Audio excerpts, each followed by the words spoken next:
रक्तांबुजा शनमशेष गुणैक सिंधुम भानु समस्त जगता मदिपम भजामि पद्मद्वया भयवरान दहतम कराब्जय माणिक्य मौलि मरुणांगर रुचिम त्रिनेत्रम। ओम श्री सूर्य देवाय नमः। जय श्री राधे कृष्ण। आप सभी का आपके अपने YouTube channel BK Mishra present में बहुत बहुत स्वागत है। आइए आज आप सब सुनेंगे पौष मास रविवार व्रत की कथा।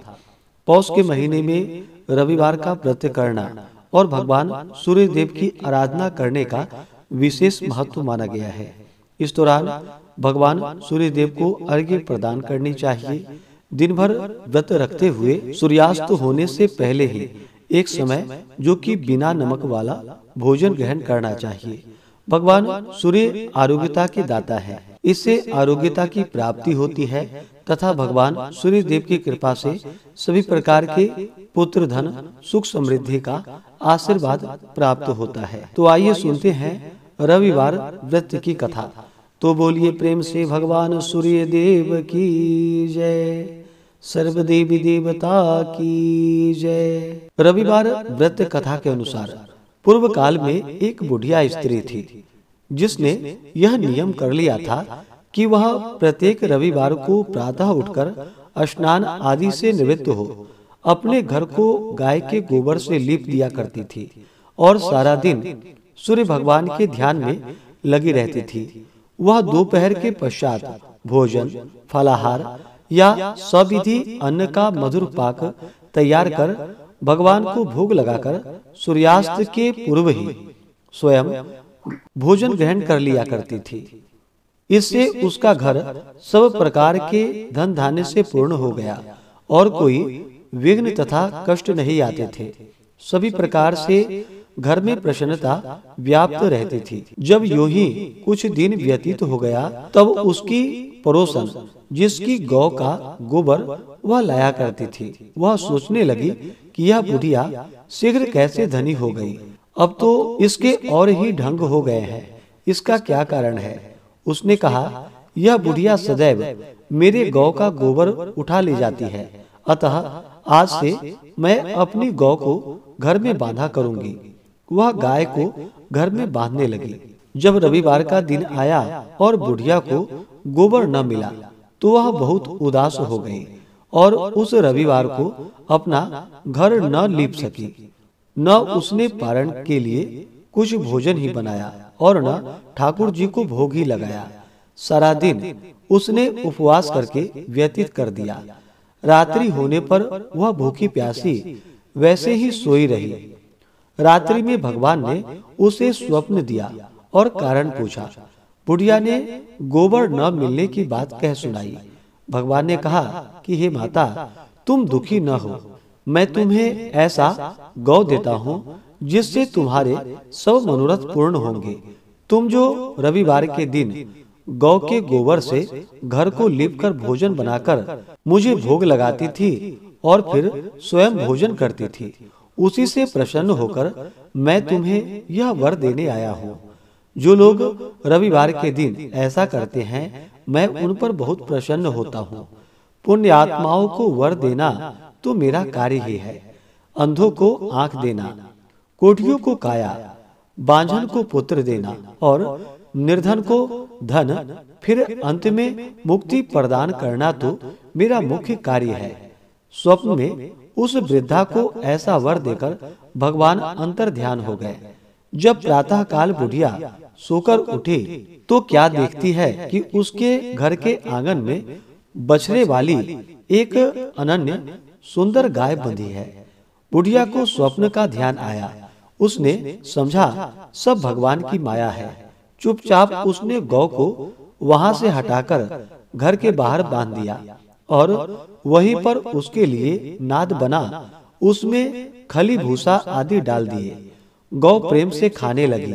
यह देखकर उसकी पड़ोसन का हृदय ईर्ष्या से जल गया और जब उसने यह देखा कि यह गौ तो सोने का गोबर करती है तब तो उसे और भी आश्चर्य हुआ।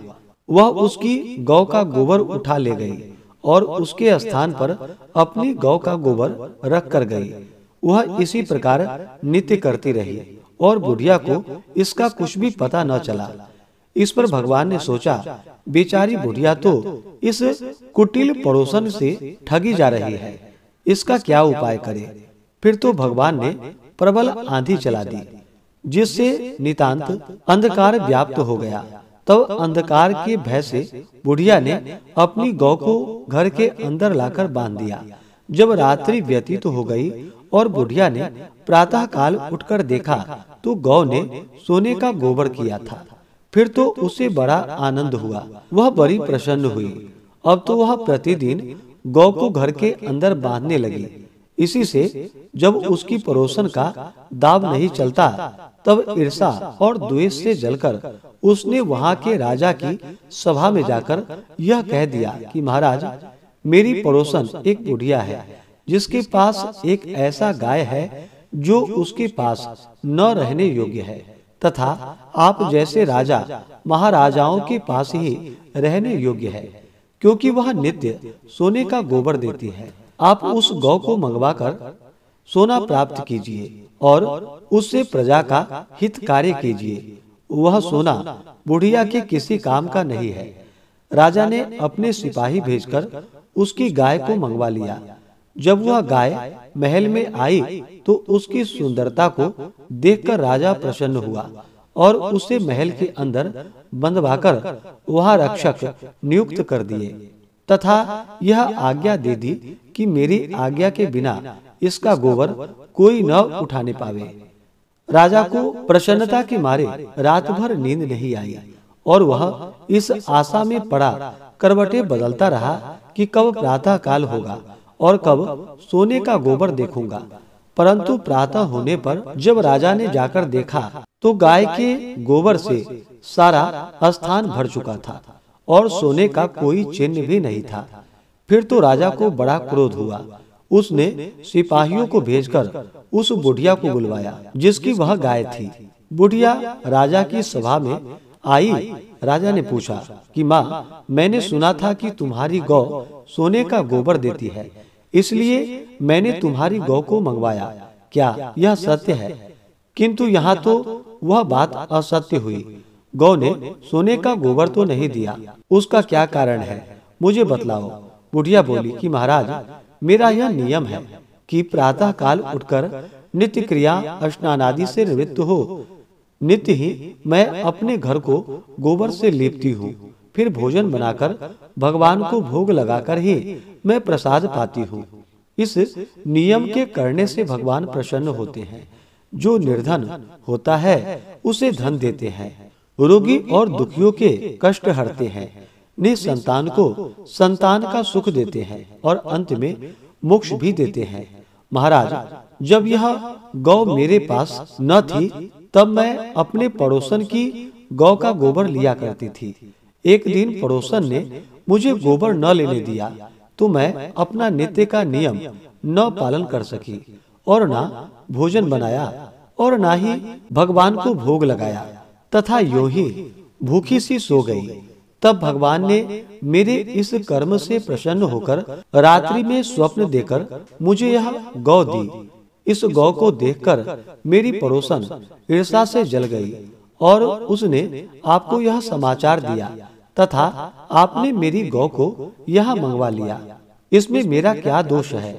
राजा ने कहा कि हे वृद्धा माँ, तुम मुझे क्षमा करो और अपनी गौ ले जाओ। मैं तुम्हारी पड़ोसन को दंड दूंगा, जिसने तुम्हारे धर्म कर्म को देखकर ऐसी ईर्षा की है। फिर तो राजा ने उस बुढ़िया को गौ लौटा दिया। बुढ़िया गौ लेकर अपने घर आई। राजा ने उस पड़ोसन को बुलाकर उचित दंड और सारे नगर में इस नियम की घोषणा कर दी कि सब लोग रविवार का व्रत रखा करें, तथा राजा स्वयं भी इस नियम का पालन करने लगा। तो बोलिए प्रेम से भगवान सूर्य देव की जय, सर्व देवी देवता की जय। तो आशा करता हूँ कि यह जानकारी आपको अच्छा लगा हो। इसी प्रकार से ज्ञानवर्धक जानकारियाँ प्राप्त करते रहने के लिए, व्रत पूजा के बारे में जानने के लिए, कथा को सुनने के लिए चैनल पे अगर आप पहली बार आए हैं तो चैनल को लाल बटन दबा करके सब्सक्राइब करें, साथ में बेल आइकन घंटी को दबाएं ताकि आने वाली वीडियो का नोटिफिकेशन आपको समय से मिलता रहे। वीडियो को लाइक करें, शेयर करें। सुखी रहें और स्वस्थ रहें। जय श्री राधे कृष्ण। धन्यवाद।